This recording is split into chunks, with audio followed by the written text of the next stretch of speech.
Un nouveau numéro de focalisation, madame, monsieur. Bonjour. Justement pour aujourd'hui, nous allons nous focaliser sur le conflit entre FCC et Cash et enfin la gestion de la Covid-19 en RDC. Pour en parler, nous avons le plaisir de vous recevoir aujourd'hui. Félix Kayembe, il est cadre de l'UDPS et analyste politique. Bonjour Félix. Bonjour, monsieur le journaliste. Merci beaucoup de nous avoir accordé cette opportunité de nous exprimer sur certaines questions qui seront soumises. La population est là pour nous écouter. Et surtout, merci pour cette invitation. Voilà, vous allez bien sinon. Je vais très bien, raison pour laquelle je suis dans votre plateau prestigieux. Et donc, si je n'étais pas en bonne santé, si je n'étais pas au fixe, je ne pouvais pas être là. Et donc, comme j'ai répondu à votre invitation, c'est que pour dire, je vais bien par la grâce de Dieu. Voilà, très bien. Tout de suite, nous allons aborder le premier sujet. Comme je l'ai annoncé au début, nous allons parler du conflit entre le FCC et le Cash. Et vous êtes de l'UDPS, donc vous faites partie du Cash. Alors, actuellement, on constate sur la scène politique que deux familles politiques en coalition et pourtant, mais avec beaucoup de contradictions. Vous gérez ensemble avec le FCC, mais il y a beaucoup de contradictions. Qu'est-ce qui se passe exactement? Qu'est-ce qui est à la base de ces contradictions? Merci beaucoup pour la question, monsieur le journaliste. Je pense que nous, IDPS, nous sommes sincères envers notre partenaire qui est FCC, mais il faut savoir, à un certain moment, il y a des choses qui ne semblaient pas marcher. Pourquoi? Parce que de l'autre côté, on ne savait pas comment nous considérer. Et nous avions compris que ces gens n'étaient pas avec nous. Donc c'était juste une coalition dans la bouche, mais sur le terrain, il y a des choses qui ne marchaient pas. Par rapport à la question que vous aviez posée, vous allez voir qu'il y a beaucoup de choses qui n'ont pas pu marcher tout simplement parce que on ne voulait pas s'inscrire à la vision du chef de l'État. Raison pour laquelle vous aviez vu même ce qui s'est passé à l'Assemblée nationale. Pourtant, nous sommes en coalition avec l'FCC. Ils sont majoritaires au Parlement et ils ont fait en sorte que le président Jean-Marc Abound puisse partir de là. Et donc, c'était un signal fort que ces gens avaient donné à l'IDPS, ou soit au Cash, si vous voulez, qu'ils n'étaient pas avec nous et ils nageaient à contre-courant. Vous allez voir aussi certains ministres de l'FCC, comment est-ce qu'ils n'ont pas voulu travailler comme il se doit afin que nous puissions avoir les résultats escomptés sur le terrain. Et ce sont des choses qui restent encore à désirer, mais nous sommes bien entendu contraints à travailler ou à continuer dans cette coalition. J'allais justement vous poser cette question. Pourquoi ne pas mettre fin à cette coalition pendant que ça ne marche pas? Non, pourquoi mettre fin à cette coalition? Vous savez, nous devons apprendre d'abord à respecter les peuples congolais. Nous devons apprendre à respecter les peuples congolais. Nous sommes allés aux élections et les peuples congolais avaient jugé d'accorder la majorité présidentielle au président de la République, Félix Antoine Tshisekedi Tshilombo, et la majorité parlementaire au FCC. Et donc, vous voyez que nous étions devant un fait accomplir. Donc, le président de la République ne pouvait pas gérer seul et laisser le FCC de l'autre côté parce que le FCC avait la majorité parlementaire. Respectueux de la Constitution démocrate qu'il est, le président de la République, Félix Antoine Tshisekedi Tshilombo, a jugé bon de chercher sa majorité parlementaire au sein de l'FCC. Raison pour laquelle nous sommes en coalition.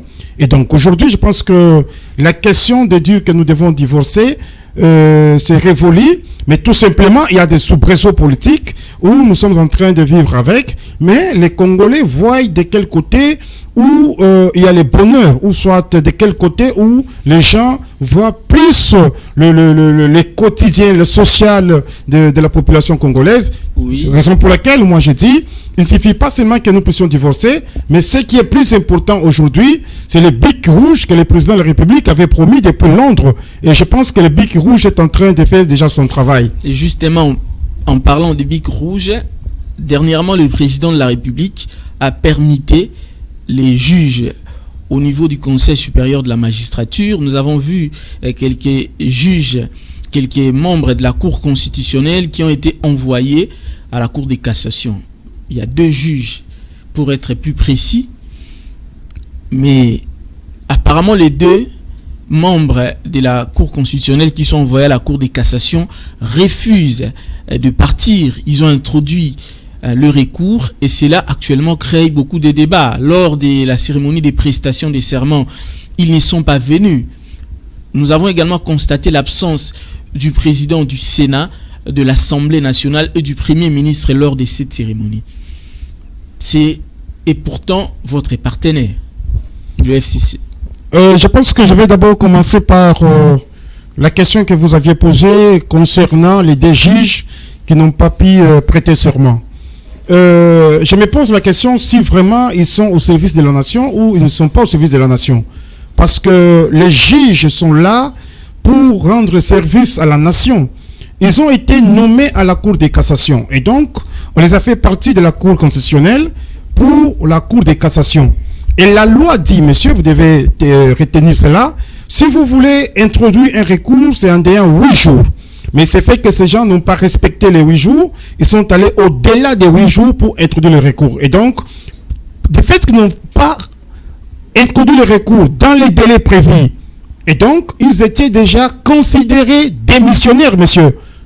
Et moi, je me pose la question, pourquoi est-ce qu'ils n'ont pas voulu aller à la Cour de cassation? Et donc, il y a un problème. Oui. Il y a un problème. Ils se sont rebiffés par rapport à la nomination de la Cour de cassation, tout simplement parce qu'ils voulaient satisfaire certaines sensibilités quelque part. Pourtant, les juges doivent être impartials. Pourquoi ils tiennent toujours à la Cour constitutionnelle? Moi, je me posais la question et je me suis dit, c'est tout simplement parce qu'ils ont voulu tromper la population congolaise. Ils ont fait la remise et reprise à la Cour constitutionnelle. On leur a donné même leur tenue de travail pour prêter serment le jour où le président était là avec d'autres juges. Parce qu'il faut dire, ils n'étaient pas les seuls à être nommés. Et ces gens, le jour de la prestation de serment, ils ont voulu saboter cela pour satisfaire certaines sensibilités. Nous sommes dans une république. Nous ne sommes pas dans une république d'une personne qui doit confisquer ça, monsieur. Si vous travaillez pour la République démocratique du Congo, vous devez faire en sorte que la République puisse aller de l'avant et non un individu. Mais vous ne pensez pas que le chef de l'État doit consulter ses collaborateurs avant de prendre de telles décisions, puisqu'ils sont quand même dans une coalition et en plus, ils ont la majorité au Parlement. Avant d'arriver là-bas, vous aviez parlé d'abord que le président du Sénat et la présidente de l'Assemblée nationale n'étaient pas là. Et le Premier ministre. Écoutez, ces gens-là ne sont pas au rendez-vous de la nation. Lorsqu'il s'agit du social, lorsqu'il s'agit de du développement de la République démocratique du Congo, ils sont là pour leurs propres intérêts. Lorsqu'ils parlent de 2000 $ pour ajouter aux députés nationaux. Et donc, moi, je pense que leur présence n'a pas empêché à ce qu'il y ait prestation de serment. Mais sur les plus importants, monsieur, vous devez savoir, les juges et d'autres personnes qui ont été nommées ont prêté serment, c'est le plus important. Et la République démocratique du Congo ne peut pas s'arrêter parce que Madame Mabunda n'était pas là, parce que M. Ntamou Mamba n'était pas là, parce que le Premier ministre n'était pas là. Du fait que les juges ont prêté serment, le président de la République, les garants des institutions de l'État, les commandants suprêmes, M. Félix Antoine Tshisekedi Tshilombo, étaient bien présents, les juges ont prêté serment, le reste là, ça ne me dit absolument rien. Mais sur le plan politique, il y a nécessairement... Sur le plan politique, vous devez savoir, monsieur, les présidents de la République et les garants des bons fonctionnements des institutions. C'est lui le commandant suprême. C'est lui qui a la vision de la République démocratique du Congo. Et il agit aussi étant président de la République. Il y a des questions, monsieur, où on ne peut pas se retrouver autour d'une table pour discuter. Il y a des questions sensibles, monsieur. Pour les généraux, vous voulez que nous puissions nous retrouver autour d'une table et que nous puissions discuter? Les généraux sont apolitiques, monsieur. Les militaires sont apolitiques. Vous aviez vu comment est-ce qu'on a fait des bruits ici? Écoutez, il fallait que nous puissions être consultés. Il y a des questions d'État que le président de la République lui-même doit engager. Pourquoi? Parce que c'est lui qui est le garant des bons fonctionnements des institutions. Et je vais chuter par là, monsieur, pour vous dire. Le président de la République, dans son pouvoir discrétionnaire, a voulu à ce que le magistrat et le juge soient nommés, et donc ça ne demandait pas à ce que nous puissions nous rencontrer avec qui que ce soit pour gérer la République. Mais ils ont donné une raison. Ils disent que le mandat d'un juge à la Cour constitutionnelle, c'est de 9 ans. Ils n'ont pas épuisé les 9 ans. En réalité aussi, selon eux, ce sont des juristes quand même, ce sont des hommes de droit, donc on suppose qu'ils maîtrisent le droit. Ils disent qu'il fallait néanmoins les consulter, chose qui n'a pas été faite. Je ne sais pas si vous voulez prendre le président de la République comme un garçon de course, vous voulez prendre le président de la République comme un ami de tout le monde. C'est la première institution de l'État.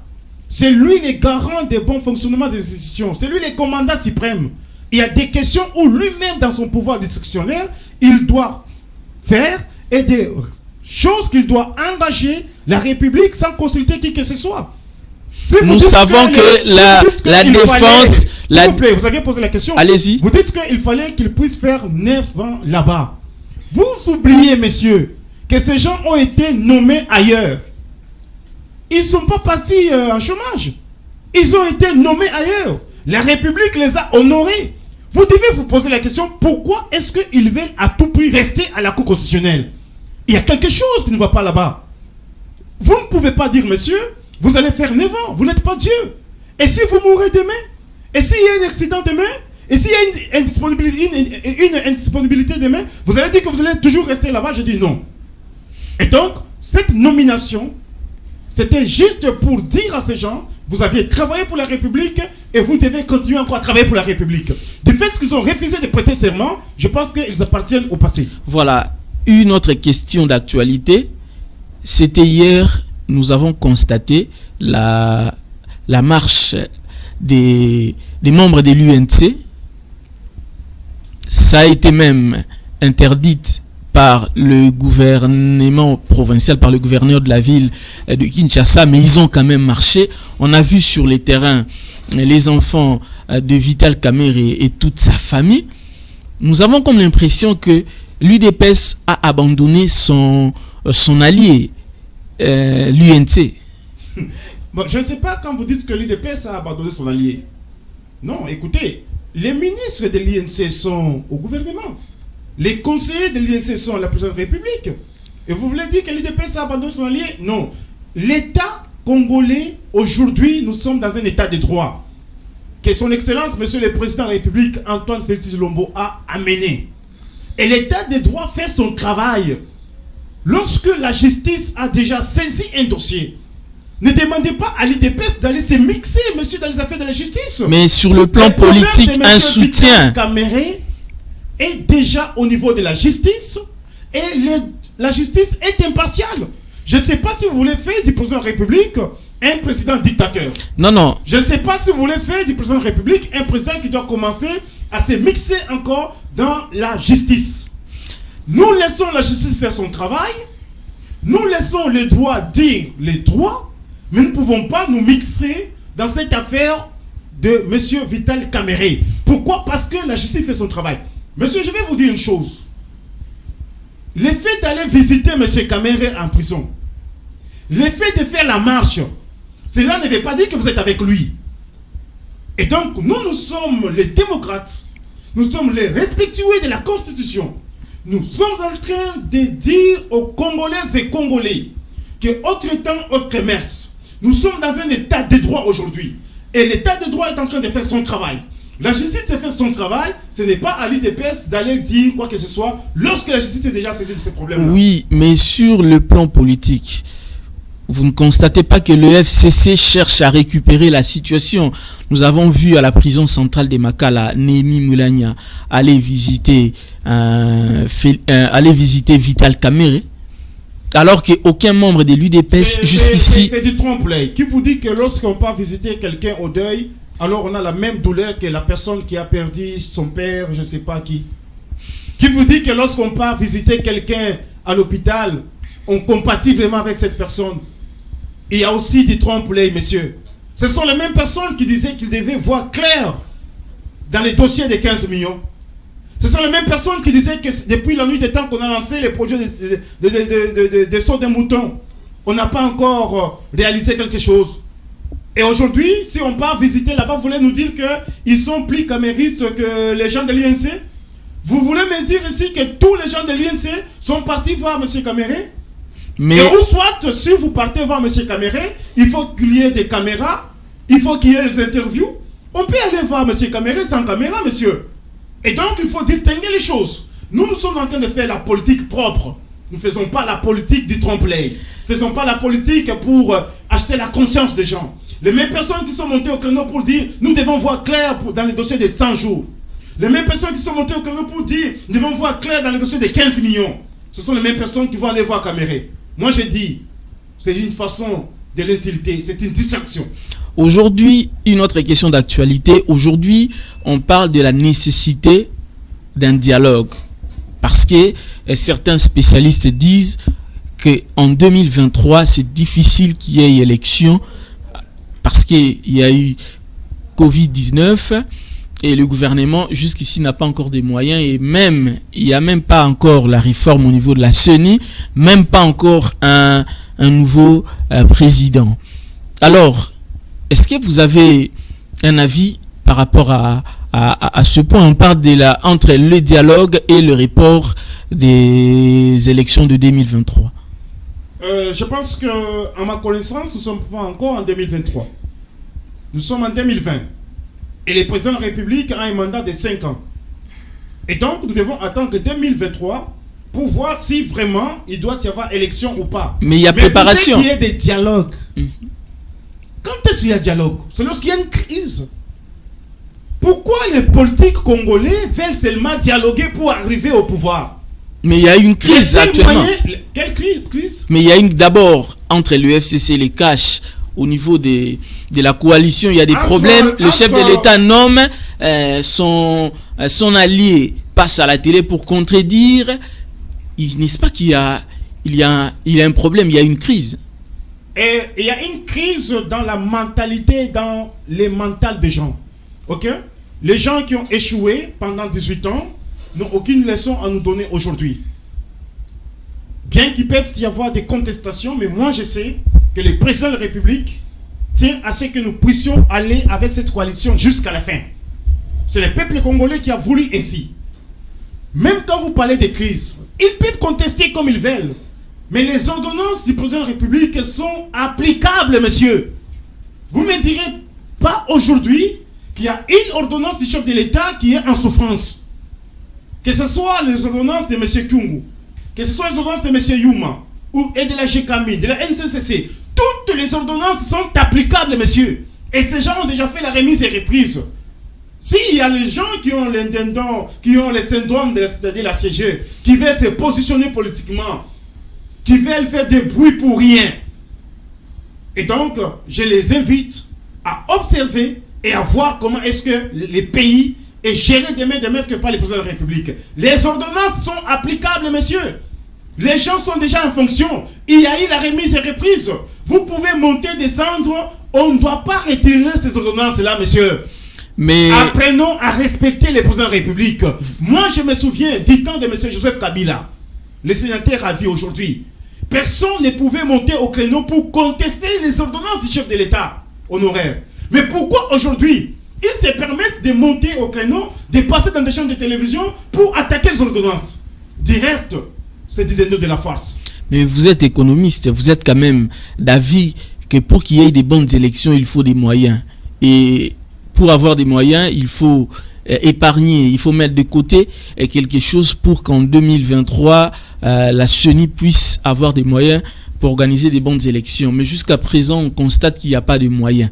Est-ce que vraiment, sincèrement, vous ne pensez pas qu'il faut un dialogue pour qu'au cas où on dépassait la date prévue, qu'une bonne transition soit mise en place? Je m'inscris à fond et je ne veux pas qu'il y ait dialogue aujourd'hui, messieurs. Pourquoi? Parce que les Congolais ou les politiciens congolais cherchent à tout prix qu'il y ait dialogue pour se retrouver. Nous sommes en plein mandat de son excellence, monsieur le président de la République. Il a été élu pour 5 ans. Et les 5 ans, c'est jusqu'en 2023. Ce n'est pas en 2020, monsieur, que vous devez chercher les dialogues. Je pense pendant ce moment, vous devez travailler pour que la République démocratique du Congo puisse avoir de l'argent et qu'en 2023, nous puissions organiser les dialogues. Mais s'il est arrivé que nous ne puissions pas organiser les élections en 2023, je pense avant 2023, c'est lui qui gère la République saura ce qu'il doit nous dire avec d'autres instances. Mais aujourd'hui, parler du dialogue, moi j'ai dit c'est une distraction. Nous devons laisser le président de la République travailler. Nous devons encourager le président de la République à travailler.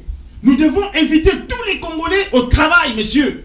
Ne venons pas avec cette distraction de dialogue parce que nous ne sommes pas là pour dialoguer. Voilà. Nous sommes des Bantous, nous aimons dialoguer lorsqu'il y a un problème, mais aujourd'hui il n'y a pas un problème. Il n'y a pas une crise institutionnelle. Seulement il y a la pandémie de Covid-19.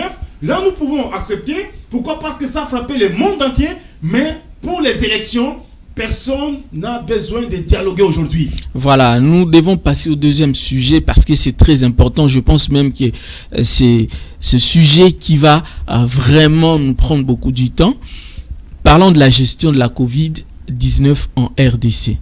Ça également, c'est un sujet qui fait couler beaucoup d'encre et de salive. Nous avons l'équipe de riposte qui existe. Nous avons le ministère de la Santé.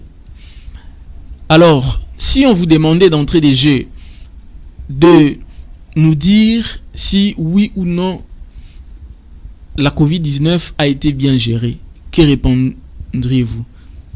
Je pense que ici, d'abord, nous devons féliciter le chef de l'État, Félix Antoine Tshisekedi Tshilombo. Un homme qui est près de son peuple, un homme qui aime bien son pays. Il a fait une bonne sélection pour que nous puissions avoir cette équipe de riposte qui travaille de main de maître. Pourquoi? Parce que vous allez suivre, même les pays européens avaient prédit une tragédie concernant cette pandémie en Afrique. Mais ici, en République démocratique du Congo, monsieur, vous allez voir que nous avons un nombre un peu limité de décès. J'ai compatis avec les familles qui ont perdu. Je plaire avec ces gens. Mais le taux de décès est tellement faible. Aujourd'hui, le taux de guéris, nous sommes à 200 quelques mille personnes. Vous comprenez que, en tout cas, on a bien géré cette question, seulement par la vision de son Excellence, Monsieur le Président de la République, et il a fait appel à un docteur d'une renommée internationale. Je cite le docteur Jérôme Muyangi. Cet homme qui est venu mettre sa main à ce travail, il a démontré de quoi il est capable, il s'y met pour que nous puissions trouver une solution effective de la pandémie de Covid-19. Et je me dis aujourd'hui, nous devons encourager M. Jérôme Muyangi, lui qui est le docteur, qui travaille de main de maître, et donc avec l'équipe de riposte, nous sommes vraiment contents. Oui, en parlant du docteur Jérôme Muyangi, qui est aujourd'hui reconnu sur le plan international, d'ailleurs, pour information, parmi les 100 personnalités qui ont beaucoup plus d'influence en Afrique, il figure sur cette liste. Nous avons le docteur Jérôme Muyangi, nous avons l'artiste et musicien Fally Ipupa, nous avons le docteur Denis Mukwege, et puis nous avons le chef de l'État. Mais un constat, parce que nous, journalistes, nous sommes des observateurs. Selon nos observations, apparemment, le docteur Muyangi, on ne lui accorde pas vraiment la chance de s'exprimer.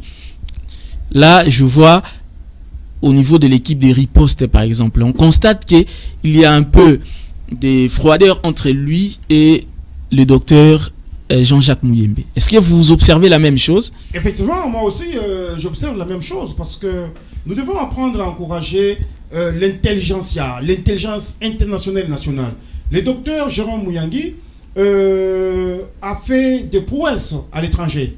Et le président de la République a vu cela, il a fait appel. Il faut dire que c'est le président de la République lui-même qui a invité le docteur Jérôme Muyangi pour qu'il puisse rentrer au pays.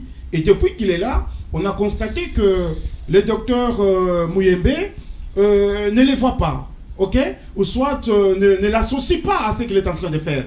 Mais nous sommes contents parce qu'aujourd'hui, il faut dire que le docteur Jérôme Muyangi est en train de travailler et dans les jours qui viennent, on va vous montrer le projet qu'il est en train de faire en termes d'intermédiaire, là où il travaille chaque jour. Et il ne suffit pas seulement qu'il soit avec le docteur Muyembe, mais il est au service de la nation, il travaille chaque jour. Je pense que dans les jours qui viennent, on pourra avoir cette occasion pour que vous puissiez aussi les visiter. Mais nous demandons à l'équipe des ripostes de capitaliser cette intelligence nationale, internationale du docteur Jérôme Muyangui pour qu'il soit aussi associé. Il ne faut pas un fils du pays qui est reconnu mondialement, il accepte de quitter des bonnes conditions dans les pays où il vivait, il accepte de quitter l'Europe pour rentrer d'abord en République démocratique du Congo parce qu'il a un sang congolais, il veut travailler pour les Congolais, il veut sauver la vie humaine des Congolais et que ce monsieur soit mis à l'écart. Heureusement, le président de la République lui-même a fait appel au docteur Jérôme C'est ce que j'allais dire. Pour qu'il soit conseiller à la présidence de la République et aussi il continue encore à travailler sur le terrain. C'est la question que j'allais poser. Vous pensez qu'au niveau de la présidence de la République, il va vraiment faire son travail correctement, montrer son expertise à la place d'être au niveau des l'INRB par exemple avec le docteur Muyembe où non, tout est scientifique là-bas. Là, je vais porter une correction. Hein. Oui. Les gens croient comme si le docteur Jérôme est seulement à la présidence. Non. Le docteur Jérôme n'est pas seulement à la présidence, il est aussi à l'hôpital Moncolé, là où il est en train de travailler. Il est aussi à l'hôpital, là où il y a le docteur Tiamala. Il travaille là-bas chaque jour. Et donc, les gens doivent comprendre que le docteur Jérôme Muyangui n'est pas seulement à la présidence de la République. Il est conseiller à la présidence de la République, il travaille à la présidence de la République, mais aussi chaque jour, il est sur le terrain.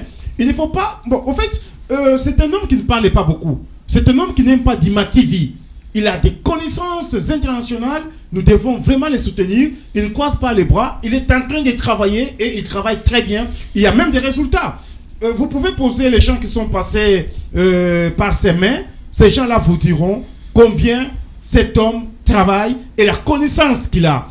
Nous demandons à l'équipe de riposte de vraiment associer le docteur Muyangui pour que l'on trouve des solutions durables. Nous demandons aux jeunes de la République démocratique du Congo, nous demandons aux papas de la République démocratique du Congo, nous demandons aux mamans de soutenir ces messieurs parce qu'il est passionné de son pays, il aime son pays et il a une connaissance dans les domaines médical international approuvé même à l'extérieur du pays. À combien plus forte raison ici en République du Congo, les Congolais ne doivent pas lui faire confiance. Donc nous devons lui faire confiance, nous devons travailler avec lui pour qu'il puisse donner ce qu'il a. Pourquoi les messieurs viennent avec la connaissance et vous ne voulez pas l'associer? Vous avez peur de quoi? Nous devons apprendre à encourager aussi la jeunesse, c'est très important.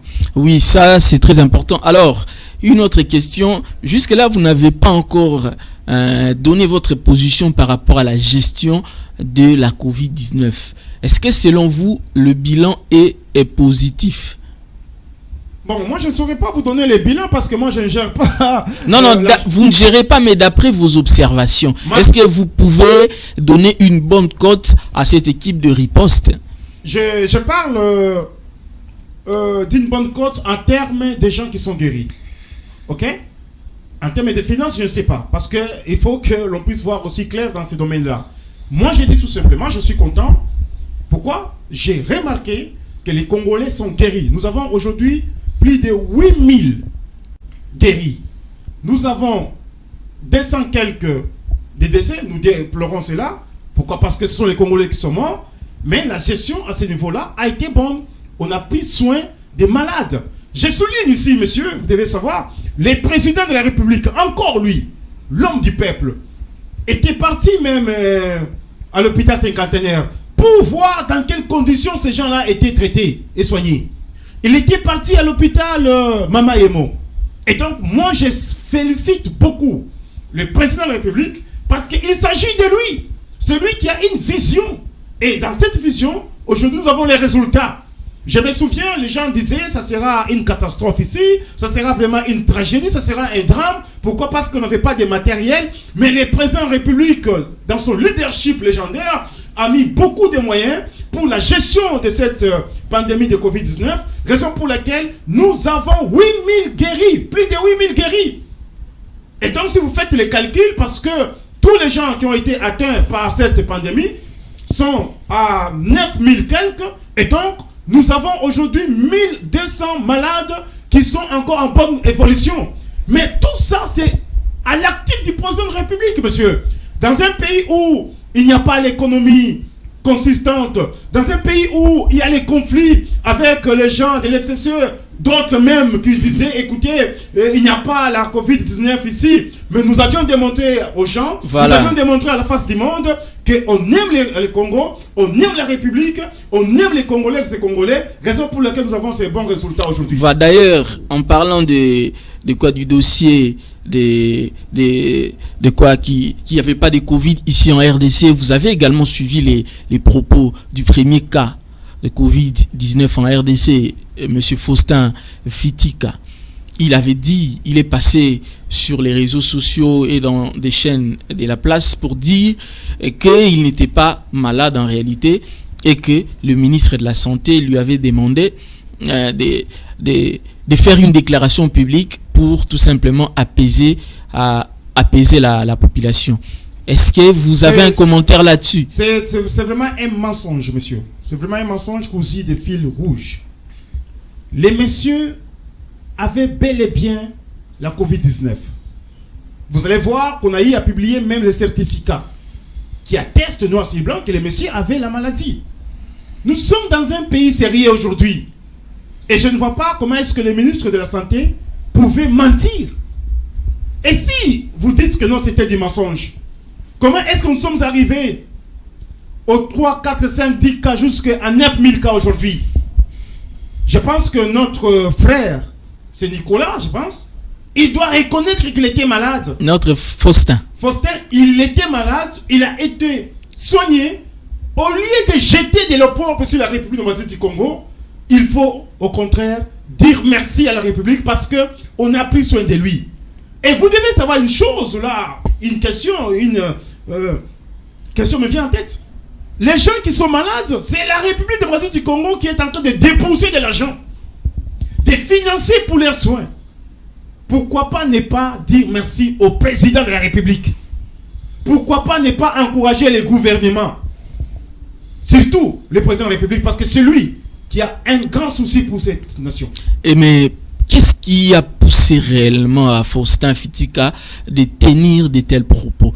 Et une chose étonnante, il a fait l'enregistrement de cette vidéo aujourd'hui par exemple, et 2 jours après, il est parti. C'est après son départ que cette vidéo a été publiée dans les médias, a été diffusée dans les médias. Est-ce que il y a quelque chose qui est caché ou qui était caché derrière cette vidéo-là? Ce sont les ennemis de la République qui veulent à tout prix nager à contre-courant de la vision du chef de l'État. Et pourquoi, lorsqu'il était encore à l'hôpital, n'avait pas fait cette vidéo-là? Et vous savez, moi je ne suis pas médecin. Nous avons des médecins comme le docteur Jérôme Mouniangui et le docteur John Kamponda qui peuvent nous dire. Lorsque vous n'êtes pas malade, monsieur, et que l'on vous administre les médicaments, c'est du poison. C'est que pour dire les médicaments qui lui ont été prescrits, et il a pris ces médicaments-là, c'est parce qu'il était malade. S'il n'était pas malade, il allait mourir. Aujourd'hui, vous ne pouvez pas me dire, monsieur, si vous avez, vous n'êtes pas malade, et que l'on vous donne les médicaments, ces médicaments-là deviennent du poison. Ce sont les ennemis de la République. Nous avions vu comment est-ce qu'on a nommé ici les magistrats. La loi vous dit, je l'ai dit dans cette émission, c'est en dehors 8 jours que vous devez faire le recours. Mais au-delà de 8 jours, vous êtes réputé démissionnaire. Ce sont les gens qu'on est en train d'acheter la conscience. Faites ceci, faites cela, pour détruire l'image de la République. Mais les Congolais aujourd'hui sont avertis. Ils savent d'où viennent les biens et d'où vient le mal. Oui, nous sommes déjà presque à la fin. La réalisation nous signale. Alors, au début de ces dossiers coronavirus, vous avez parlé longuement du docteur Gérard Mouniangui. Jérôme, allais-je dire, voilà. Alors, selon vous, comment voudriez-vous qu'il soit utilisé? Si vous avez un conseil à donner à l'équipe de riposte, au chef de l'État. Selon moi, je veux que le docteur Jérôme Mouniangui puisse être utilisé comme il se doit. Pourquoi? Parce que sa présence ici en République démocratique du Congo, c'était bien entendu pour la question de la Covid-19. Mais moi, en tant qu'analyste politique, je ne le dis pas comme cadre de l'UDPS, j'ai analysé, j'ai constaté que le docteur Jean Mouniangui est mis à l'écart par l'équipe de riposte.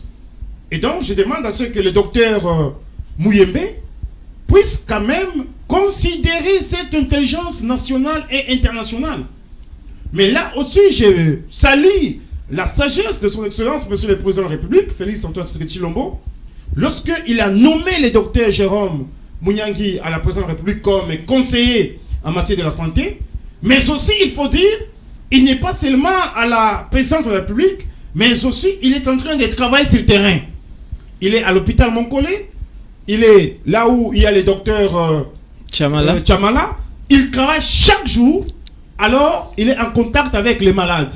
Mais nous disons aussi que l'on puisse élargir l'espace. Pourquoi? Parce que sa présence, c'était pour travailler, que le docteur Mouyembe puisse l'approcher, qu'il parle avec lui et qu'il puisse aussi lui présenter ce qu'il a pour cette question de la Covid-19. Oui, alors une autre question également concernant le FCC, mais puisque nous sommes presque à la fin. Alors, si on vous demandait de donner un conseil au chef de l'État sur la coalition FCC Cash, que diriez-vous également? Je n'ai pas un conseil à donner au chef de l'État. Le chef de l'État lui-même nous a dit à Brazzaville, il tient à cette coalition. Mais ce que moi je demande aux amis de FCC, c'est d'être gentil, d'être courtois envers les présidents de la République, envers les Cash. Nous, l'IDPS, nous sommes sincères envers notre partenaire, mais vous allez voir qu'il y a eu beaucoup de coups que nous avions enregistrés venant de l'FCC. Et là, nous ne pouvons plus accepter. Pourquoi? Parce que l'IDPS a milité pendant 38 ans dans l'opposition, mais vite, sans armes, sans machette. Et vous savez bien, la devise de l'IDPS, c'est la non-violence. Je ne veux pas que l'on puisse nous pousser à la violence. Nous avions enregistré beaucoup de morts. Le secrétaire général Augustin Kabouya venait de le dire hier, que nous allons ouvrir une porte ouverte chez nous à l'IDPS, où les gens viendront voir les crimes qui ont été infligés à l'IDPS. Pourquoi? Parce que nous avons beaucoup de morts, nous avons les orphelins, nous avons les gens qui ont été calcinés à la permanence de l'IDPS. Vous voyez un peu ça? Les gens qui ont été tirés à bout portant dans nos marches, pacifiques d'ailleurs. Et je demande à ce que l'FCC puisse être vraiment attentif au peuple congolais et travaille pour la République démocratique du Congo. Il ne faut pas que l'FCC puisse commencer à travailler contre les attentes de la République démocratique du Congo. Pourquoi il y a des contestations? Seulement lorsqu'il y a des nominations? Pourquoi il y a des contestations? Lorsque le président de la République parle de 100 jours, mais lorsque les prix grimpent sur les marchés, il n'y a pas de contestation. J'ai vu les gens marcher. J'ai vu les gens marcher pour la marche du social. Monsieur le journaliste, le Premier ministre est ici de la famille de l'FCC, le gouverneur de la Banque centrale est ici de la famille de l'FCC, le ministre des Finances est ici de... Pourquoi ces gens ont marché? Je me suis dit, ils ont marché contre l'air envoyé au gouvernement, ils n'ont pas marché contre le président de la République, nous contre la République. Voilà, c'est acté. Nous vous remercions beaucoup d'avoir répondu à cette invitation. Fidèles téléspectateurs, nous sommes à la fin de cette émission. Je rappelle que nous avons parlé du conflit entre le FCC et les Cash, et nous avons également parlé de la gestion de la Covid-19 en RDC, et nous avons reçu justement Félix Kaembe. Il est cadre de l'UDPS et analyste politique. Voilà, c'est la fin, comme je l'ai dit. Je vous retrouve prochainement avec le même plaisir. Au revoir.